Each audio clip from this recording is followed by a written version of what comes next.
نظامین سے خواہش کروں گا وہ بھی آئیں اور حضرت خواجہ عثمان ہارونی چشتی رحمۃ اللہ علیہ کے بارے میں بیان کریں۔ حافظ قاری محمد بن علی توفیق۔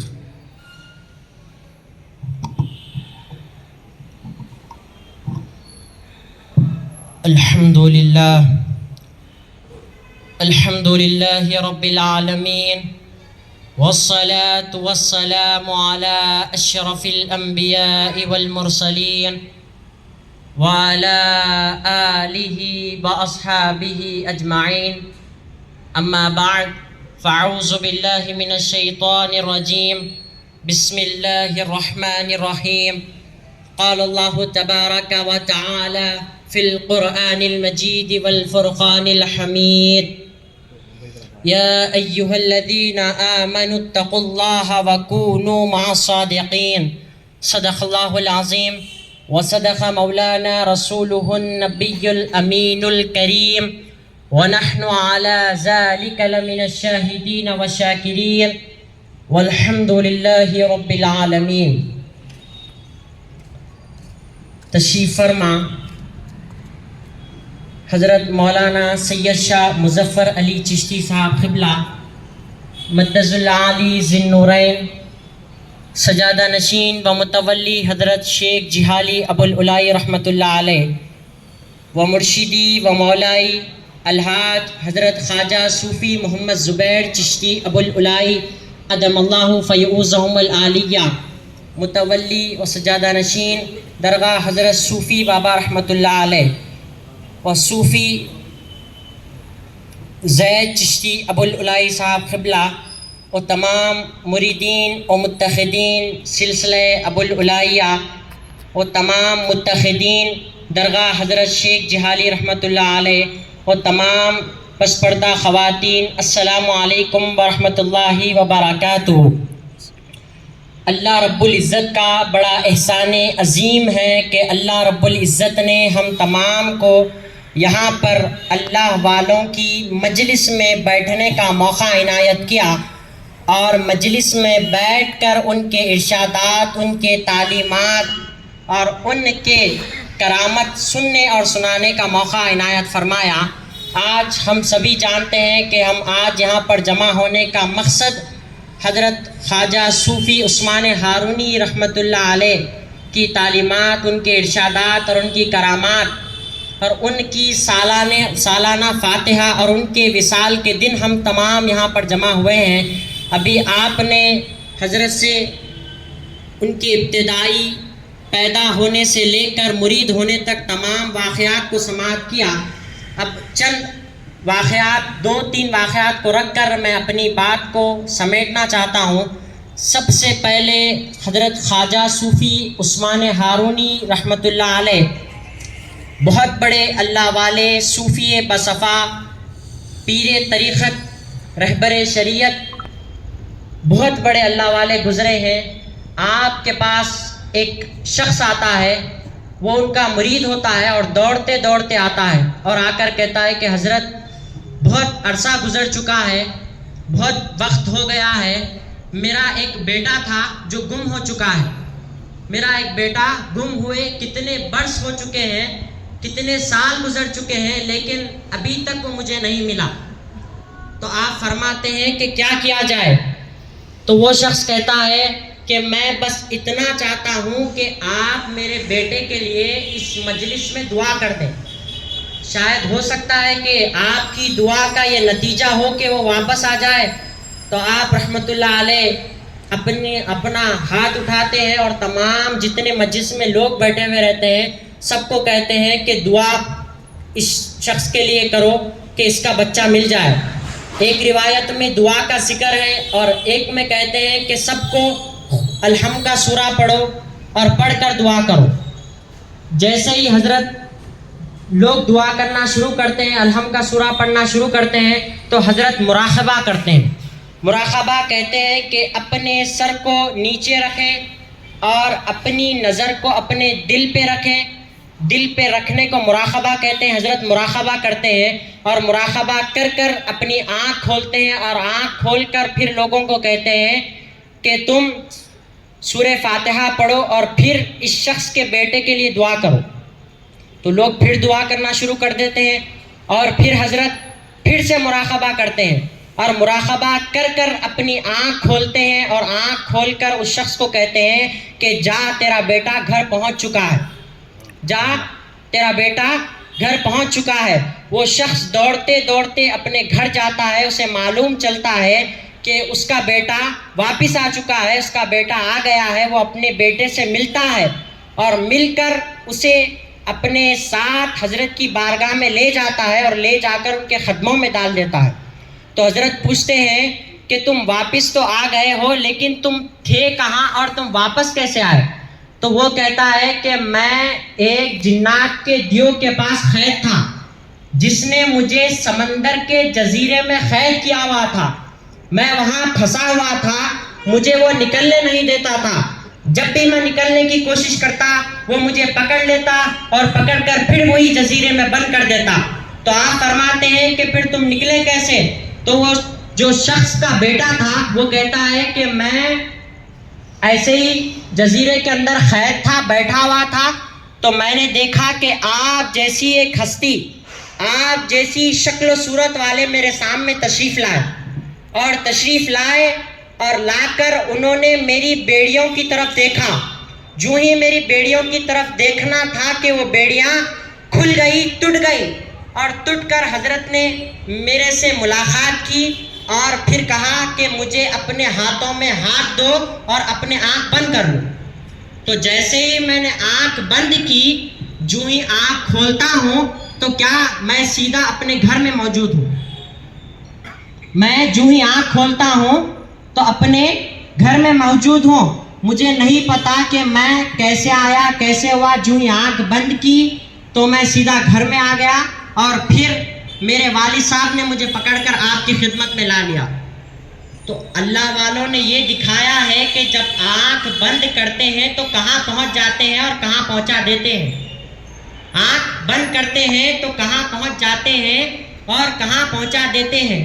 اور پھر حضرت نے کہا اس شخص کو کہ جاؤ تمہیں اللہ جزائے خیر دے، اور اس بیٹے کو اور اس کے والد کو دونوں کو روانہ کر دیا.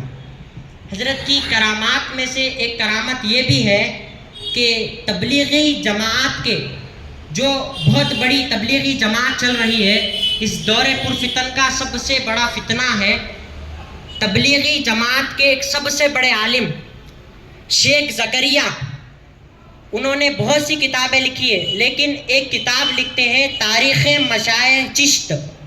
تاریخ مشائخ چشت، اس میں ایک حضرت کا تذکرہ، واقعہ تذکرہ کرتے ہیں کہ آپ فرماتے ہیں کہ حضرت خواجہ صوفی عثمان ہارونی رحمۃ اللہ علیہ، حضرت خواجہ صوفی عثمان ہارونی رحمۃ اللہ علیہ کا ایک مرید تھا اور اس کا انتقال ہو گیا. اور جو ہی انتقال ہوا تو خبر میں چلا گیا. خبر میں جانے کے بعد اس کے پاس خبر کے فرشتے آ گئے. خبر کے فرشتے آ گئے عذاب دینے کے لیے. عذاب کے فرشتے وہاں پر آ گئے. جو ہی آنا تھا کہ آپ آگے لکھتے ہیں کہ جو ہی عذاب کے فرشتے آئے تو اسی وقت حضرت خواجہ صوفی عثمان ہارونی رحمۃ اللہ علیہ خبر میں تشریف لائے. اور خبر میں تشریف لا کر عثمان ہارونی رحمۃ اللہ علیہ کہتے ہیں کہ یہ میرا جاننے والا ہے، یہ مجھ سے نسبت رکھنے والا ہے. آپ کی نسبت رکھنے کی وجہ سے، آپ سے تعلق رکھنے کی وجہ سے اس عذاب کو آگے بڑھا دیا جاتا ہے، اس عذاب کو معاف کر دیا جاتا ہے، اس عذاب کو آگے بڑھا دیا جاتا ہے، اس عذاب کو معاف کر دیا جاتا ہے.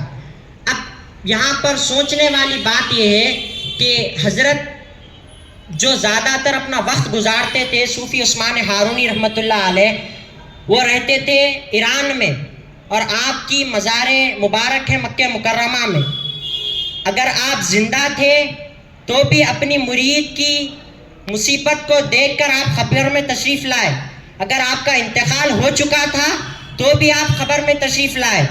جب اللہ والوں کا یہ عالم ہے کہ اپنے مرید کی پکار کو، اپنے مرید کی مصیبت کو خبر میں تشریف لا کر عذاب کے فرشتوں کو روک رہے ہیں اور کہہ رہے ہیں کہ مجھ سے تعلق رکھنے والا ہے، مجھ سے نسبت رکھنے والا ہے. اور آج کا امتی یہ کہے کہ آج کا امتی اپنی مصیبت میں اپنے رسول کو پکارے، اگر رسول مدد کرنے آ جائے تو اس میں کتنی بڑی سوچنے والی بات یہ ہے کہ لوگ یہ کہتے ہیں کہ رسول مدد کو نہیں آ سکتے، رسول کو پیٹھ پیچھے کا علم نہیں ہے، رسول ہماری پکار کو نہیں سن سکتے. تو یہ اللہ والوں کا یہ عالم ہے تو اس رسول اللہ کا عالم کیا ہوگا؟ اب آئیے بخاری شریف اور مسلم شریف میں اللہ والوں کا کیا مقام و مرتبہ بیان کیا گیا ہے. میں اس کو رکھ کر اپنی بات کو سمیٹ لیتا ہوں کہ بخاری شریف کی مشہور و معروف حدیث ہے، حضرت ابو ہریرہ رضی اللہ تعالیٰ عنہ اس کی روایت راوی ہیں. آپ روایت کرتے ہیں کہ اول زمرۃ تلج الجنہ صورتہم علی صورت القمر لیلۃ البدر، کہ میری امت میں ایک طبقہ ایسا ہوگا جو سب سے پہلے جنت میں جائے گا. میری امت میں ایک طبقہ ایسا ہوگا جو سب سے پہلے جنت میں جائے گا. ابھی یہ قیامت کا دن ہوگا، حساب و کتاب کے لیے تخت و میزان بھی نہیں لگے ہوں گے، حساب و کتاب کے لیے لوگ بھی جمع نہیں ہوئے ہوں گے، پورا میدان قیامت کا خالی ہوگا، حساب و کتاب شروع نہیں ہوا ہوگا. اس سے بھی پہلے آپ فرماتے ہیں کہ رسول صلی اللہ علیہ وسلم ارشاد فرماتے ہیں کہ میری امت کا ایک طبقہ ایسا ہوگا جو سب سے پہلے جنت میں جائے گا. اور ان کی نشانی کیا بیان فرماتے ہیں کہ صورتہم علی صورت القمر لیلۃ البدر، کہ ان کے جو چہرے ہوں گے وہ 14ویں رات کے چاند سے زیادہ چمکدار چہرے ہوں گے. وہ جو اولیاء ہوں گے، وہ جو صوفیاء ہوں گے، ان کے چہرے 14ویں رات کے چاند سے زیادہ چمکدار ہوں گے.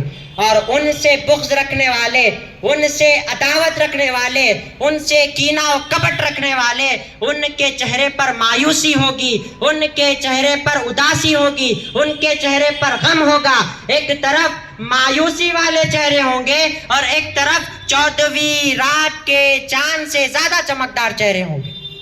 ایک طرف 14ویں رات کے چاند سے زیادہ چمکدار چہرے ہوں گے. اور آگے حضرت ابو ہریرہ روایت کرتے ہیں، کیا فرماتے ہیں؟ ورشہم المسک، اور ان کے کھانے اور پینے کے لیے سونے اور چاندی کے برتن دیے جائیں گے. اولیاء اکرام، صوفیاء اکرام کا مقام و مرتبہ یہ بیان کیا جا رہا ہے کہ ان کے کھانے اور پینے کے لیے سونے اور چاندی کے برتن دیے جائیں گے. دنیا میں سونا حرام ہے لیکن قیامت کے دن وہ حلال ہو جائے گا. اور ان کے جسم سے کستور کی خوشبو آئے گی، ان کے جسم سے، ان کے پسینے سے کستور کی خوشبو آئے گی. اور حضرت ابو ہریرہ رضی اللہ تعالیٰ عنہ آگے فرماتے ہیں کہ لا اختلاف بینہم ولا تباغض، اور ان میں نہ کوئی بغض و عداوت ہوگی، نہ کوئی کینہ و کپٹ ہوگی. یعنی یہ جتنے اولیاء ہوں گے، یہ جتنے صوفیاء ہوں گے، یہ سب ایک ہوں گے اور ایک گلدستے کی مانند ہوں گے. تو ہمیں اہل سلسلہ، چاہے وہ کوئی بھی سلسلے سے ہو، چاہے وہ سلسلہ قادریہ سے ہو، چاہے وہ سلسلہ چشتیہ سے ہو، وہ سلسلہ نقشبندیہ سے ہو، وہ سلسلہ ابو العلائیہ سے ہو، وہ سلسلہ رفاعیہ سے ہو، وہ سلسلہ علویہ بدویہ سے ہو، جس بھی سلسلے سے منسلک ہو، ہمارا یہ کام نہیں کہ ہم قادریت، چشتیت، نقشبندیت کریں. ہمیں تو مل کر رہنا چاہیے، کیونکہ قیامت کے دن تمام اولیاء ایک ہوں گے اور ایک گلدستن کی مانند ہو.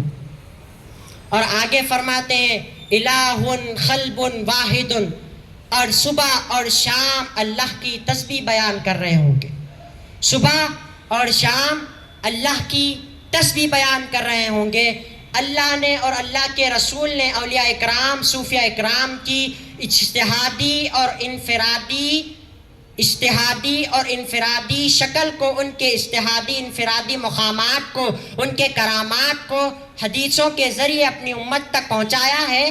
ہمیں معلوم نہیں، یہ ہماری غلطی ہے، لیکن ہمیں علم سیکھنا چاہیے تو ہمیں پتہ چلے گا کہ حدیثوں میں اللہ نے، اللہ کے رسول نے اولیاء اکرام، صوفیاء اکرام کو کیا مقام و مرتبہ عطا کیا ہے.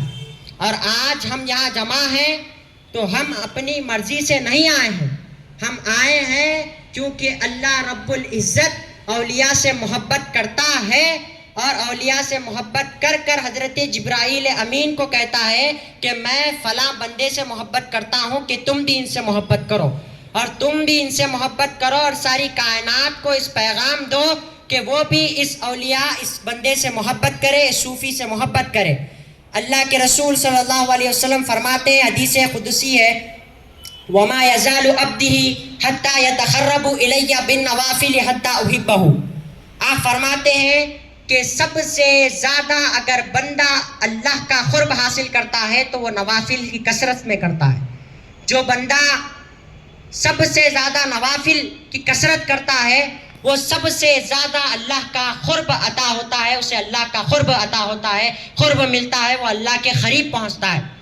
اور جو ہی اللہ کے قریب پہنچتا ہے تو پھر خدا فرماتا ہے وَمَا يَزَالُ عَبْدِي حَتَّى يَتَقَرَّبُ إِلَيَّ بِالنَّوَافِلِ حَتَّى أُحِبَّهُ، کہ پھر میں اس سے محبت کرنا شروع کرتا ہوں۔ جب میں اس سے محبت کرنا شروع کرتا ہوں تو پھر ساری کائنات کو اس سے محبت کرنا شروع کرا دیتا ہوں۔ پہلے خدا خود اپنے بندوں سے محبت کرتا ہے، بعد میں ہم بندے خدا کے بندوں سے محبت کرتے ہیں۔ خدا خود پہلے اپنے اولیاء سے، اپنے صوفیاء سے محبت کرتا ہے، پھر محبت کر کر ہمارے دلوں میں ان کی محبت کو ڈالتا ہے، پھر ہم ان سے محبت کرتے ہیں۔ ایسے تو اولیاء اکرام، صوفیاء اکرام کے بہت سے مقامات، بہت سے روایات، بہت سے احادیث، بخاری، مسلم، سنن ابن ماجہ، ترمذی، بہت سے جگہوں پر حدیثیں موجود ہیں۔ وقت اس کی اجازت نہیں دیتا، مختصراً یہ ہے کہ ہمیں اولیاء اکرام کی، صوفیاء اکرام کی مجالس سے وہ ملتا ہے جو ہم ساری زندگی بھی اگر عبادات میں گزار دیں تو نہیں ملتا۔ تو ہمیں چاہیے کہ ہم اولیاء اکرام، صوفیاء اکرام کی مجالس میں آتے رہیں، ان سے اپنا فیض لیتے رہیں اور آتے جاتے رہیں اور ان سے فیض لیتے رہیں۔ آخر میں اللہ پاک سے دعا ہے کہ اے اللہ سب سے پہلے مجھے عمل کرنے والا بنا، اے اللہ ہمیں عمل صالحہ کرنے کی توفیق عطا فرما۔ جو کچھ کہا گیا ہے، سنا گیا ہے مولا، سب سے پہلے مجھے عمل کرنے والا بنا، ہم سب کو عمل کرنے کی توفیق عطا فرما۔ مولا قیامت تک اولیاء اکرام، صوفیاء اکرام سے محبت رکھنے والوں میں ہمارا شمار عطا فرما، اور قیامت کے دن ان کے ساتھ اٹھنے والوں میں ہمارا شمار عطا فرما۔ وآخر دعوانا الحمدللہ رب العالمین برحمتک یا ارحم الراحمین۔ تقریر آپ سماعت فرما رہے تھے، اسی کے ساتھ ہی تقاریر کا سلسلہ یہاں پہ ختم ہوتا ہے۔